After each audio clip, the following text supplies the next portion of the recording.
Shalom PJJ Sektor 3 yang dikasih Tuhan, menjua-jua. Selamat malam, shalom kepada setiap kita. Kita akan ber-PJJ online pada malam hari ini dan firman Tuhan yang kita akan renungkan bersama terambil dari Kolose 3 ayat 1 sampai ayat yang keempat. Namun sebelum kita merenungkan kebenaran firman Tuhan, kita bersatu di dalam doa, kita berdoa.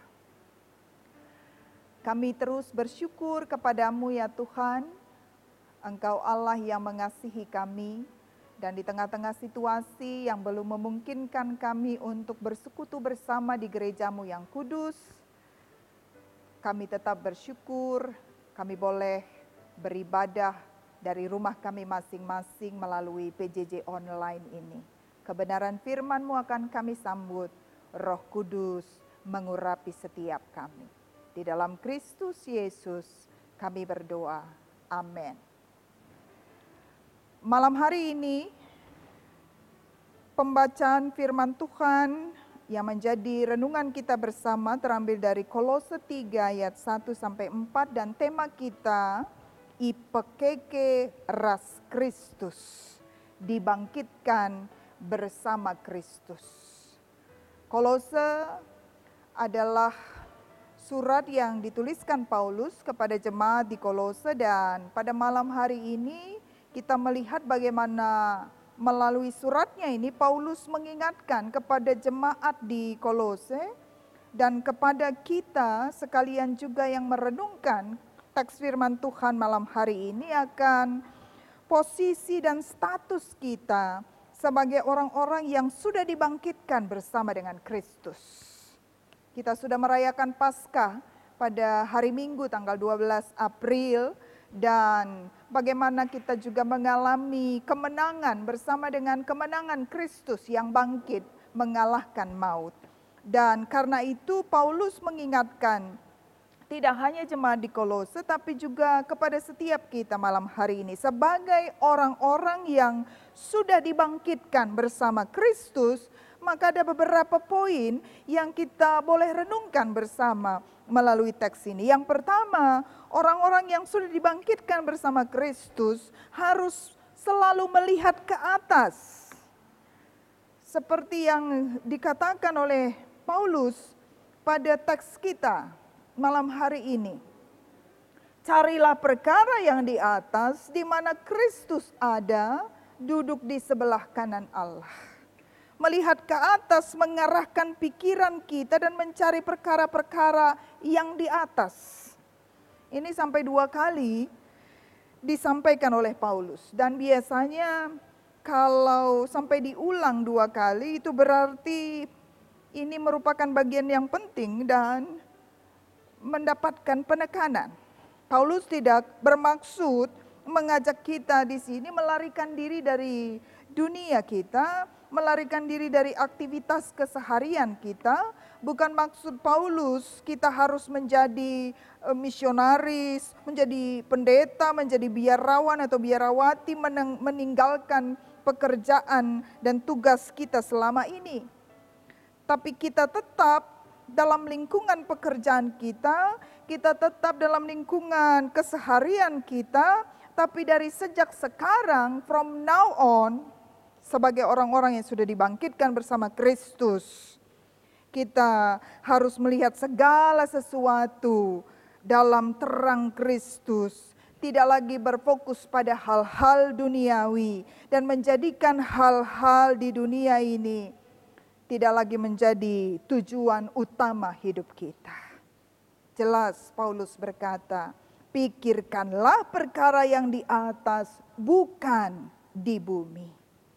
Paulus berkata pada ayat yang ketiga, sebab kamu telah mati dan hidup tersembunyi bersama dengan Kristus di dalam Allah. Karena itu maka hidup kita yang selama ini mungkin dikuasai keinginan daging telah mati bersama dengan kematian Kristus. Ada banyak orang yang sekalipun sudah mengalami kebangkitan bersama dengan Kristus, tapi masih memusatkan hidup kita dan seringkali lebih terfokus kepada hal-hal yang lebih duniawi ini. Dan hari ini kita diingatkan, sebagaimana yang Paulus katakan, William Barclay, seorang teolog dan juga seorang pendeta dari Scotland, dalam buku tafsirnya berkata, orang Kristen akan lebih memikirkan bagaimana hidupnya memberi daripada menerima, melayani daripada menguasai, mengampuni daripada balas dendam. Inilah hidup yang sudah mengalami kebangkitan bersama dengan kebangkitan Kristus.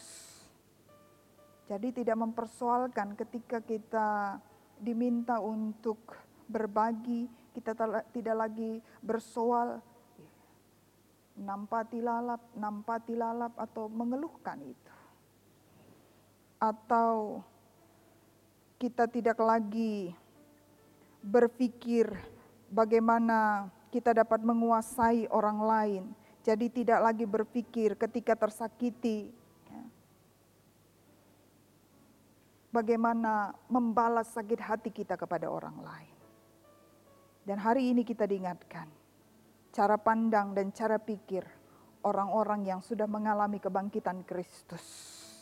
Tidak lagi mengalami cara pandang dan cara pikir seperti konsep dunia ini.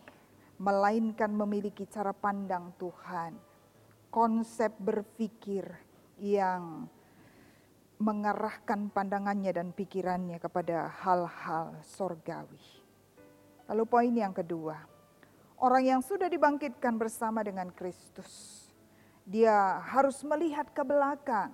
Sebagaimana Paulus tadi katakan, sebab kamu telah mati dan hidup tersembunyi bersama dengan Kristus di dalam Allah. Kita perlu menengok ke belakang, kepada kematian Kristus, di mana dosa-dosa kita sudah dibayar, di mana dosa-dosa kita sudah dilunasi dan diselesaikan. Dan orang yang sudah mati bersama Kristus, dosanya pun telah dimatikan, dan kita tidak lagi hidup dalam dosa karenanya. Dan poin yang ketiga, sebagai orang-orang yang sudah dibangkitkan bersama dengan kebangkitan Kristus, maka kita diajak untuk melihat ke depan. Apabila Kristus yang adalah hidup kita menyatakan diri kelak, kamu pun akan menyatakan diri bersama dengan Dia dalam kemuliaan. Pada ayat yang keempat, Paulus katakan, melihat ke depan. Jelas ayat keempat ini berbicara tentang kedatangan Kristus kembali. Apabila Kristus menyatakan diri kelak, kamu pun akan menyatakan diri bersama dengan Dia dalam kemuliaan. Hasilnya, Allah akan menyatakan kemuliaan-Nya bagi kita. Selama kita hidup di dunia, kita hidup dengan penuh perjuangan, hidup dalam kemenangan Kristus yang sudah membangkitkan kita.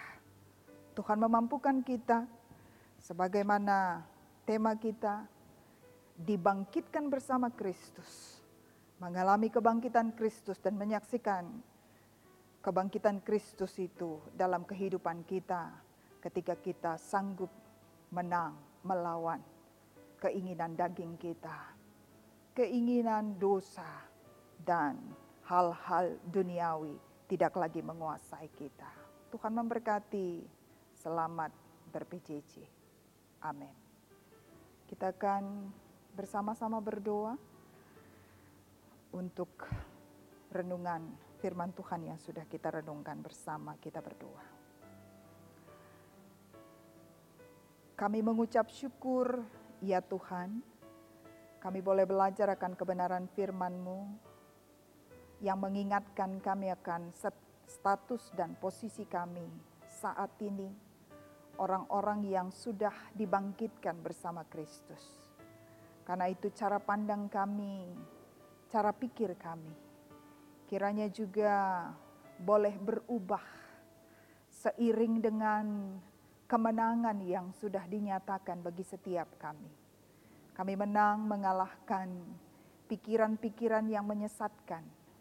Kami menang mengalahkan keinginan daging yang seringkali menjadikan kami lemah. Dan sebagai orang-orang yang sudah mengalami kebangkitan Kristus, kami harus memandang ke atas, memandang dan mengingat pengorbanan Kristus akan kematian yang sudah menebus kami, memandang ke depan bagi kedatangan Kristus kembali yang akan menyatakan kemuliaannya kelak. Mampukan kami terus hidup dalam kemenangan yang sudah dianugerahkan Kristus melalui kebangkitannya. Di dalam Kristus Yesus yang sudah bangkit dan menang, kami berdoa dan bersyukur. Amin.